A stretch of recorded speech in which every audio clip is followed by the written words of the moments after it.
ಒಂದು ಸುಂದರವಾದ ಕಾಡಿನಲ್ಲಿ ಒಂದು ಮೊಲ ವಾಸವಾಗಿತ್ತು. ಆ ಮೊಲಕ್ಕೆ ತನ್ನ ವೇಗದ ಬಗ್ಗೆ ಅತೀವ ಹೆಮ್ಮೆಯಿತ್ತು.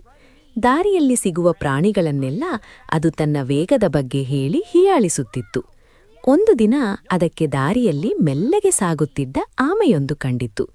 ಆಮೆಯ ನಿಧಾನಗತಿಯನ್ನು ನೋಡಿ ಮೊಲ ಅಟ್ಟಹಾಸದಿಂದ ನಕ್ಕು, ಎಲೈ ಆಮೆಯೇ, ನೀನು ಇಷ್ಟು ಮೆಲ್ಲಗೆ ನಡೆದರೆ ನಿನ್ನ ಗುರಿಯನ್ನ ತಲುಪಲು ಯುಗಗಳೇ ಬೇಕಾಗಬಹುದು ಎಂದು ವ್ಯಂಗ್ಯವಾಡಿತು.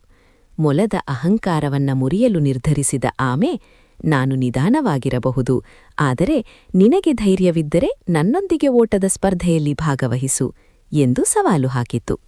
ಮೊಲವು ನಗುತ್ತಲೇ ಈ ಸವಾಲನ್ನು ಒಪ್ಪಿಕೊಂಡಿತ್ತು. ಸ್ಪರ್ಧೆಯ ಆರಂಭ.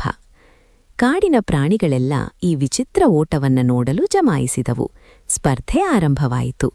ನಿರೀಕ್ಷೆಯಂತೆ ಮೊಲವು ಕ್ಷಣಾರ್ಧದಲ್ಲಿ ಕಣ್ಣಿನಿಂದ ಮರೆಯಾಯಿತು. ಆಮೆ ಮಾತ್ರ ತನ್ನ ಎಂದಿನ ನಿಧಾನಗತಿಯಲ್ಲಿ ಹೆಜ್ಜೆ ಇಡುತ್ತಾ ಸಾಗಿತು. ಅರ್ಧ ಹಾದಿಯನ್ನ ತಲುಪಿದ ಮೊಲ ಹಿಂದೆ ತಿರುಗಿ ನೋಡಿತು. ಆಮೆಯ ಸುಳಿವೇ ಇರಲಿಲ್ಲ. ಛೇ, ಈ ಆಮೆ ಇಲ್ಲಿಗೆ ಬರಲು ಸಂಜೆಯಾಗಬಹುದು. ಅಷ್ಟರಲ್ಲಿ ಈ ಹಚ್ಚ ಹಸಿರಿನ ಮರದ ಕೆಳಗೆ ಸ್ವಲ್ಪ ವಿಶ್ರಾಂತಿ ಪಡೆಯೋಣ ಎಂದು ಯೋಚಿಸಿ ಮೊಲ ಮರದ ಕೆಳಗೆ ಮಲಗಿತು. ತಂಪಾದ ಗಾಳಿಗೆ ಮೊಲವು ಗಾಢ ನಿದ್ರೆಗೆ ಜಾರಿತು. ಛಲ ಬಿಡದ ಆಮೆ. ಆದರೆ ಆಮೆ ಎಲ್ಲಿಯೂ ವಿಶ್ರಾಂತಿ ಪಡೆಯಲಿಲ್ಲ.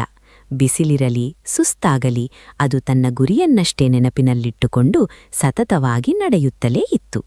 ದಾರಿಯಲ್ಲಿ ಮಲಗಿದ್ದ ಮೊಲವನ್ನದು ಸದ್ದಿಲ್ಲದೆ ದಾಟಿ ಮುಂದೆ ಹೋಯಿತು. ಸೂರ್ಯ ಮುಳುಗುವ ಸಮಯಕ್ಕೆ ಮೊಲಕ್ಕೆ ಎಚ್ಚರವಾಯಿತು. ಗಾಬರಿಯಿಂದ ಗುರಿಯತ್ತ ಓಡಿ ಬಂದ ಮೊಲಕ್ಕೆ ಆಶ್ಚರ್ಯ ಕಾದಿತ್ತು. ಆಮೆ ಆಗಲೇ ಗೆಲುವಿನ ಗೆರೆಯನ್ನ ದಾಟಿ ಸಂಭ್ರಮಿಸುತ್ತಿತ್ತು. ಮೊಲವು ತನ್ನ ಸೋಲನ್ನೊಪ್ಪಿಕೊಂಡು ತಲೆ ತಗ್ಗಿಸಿತು.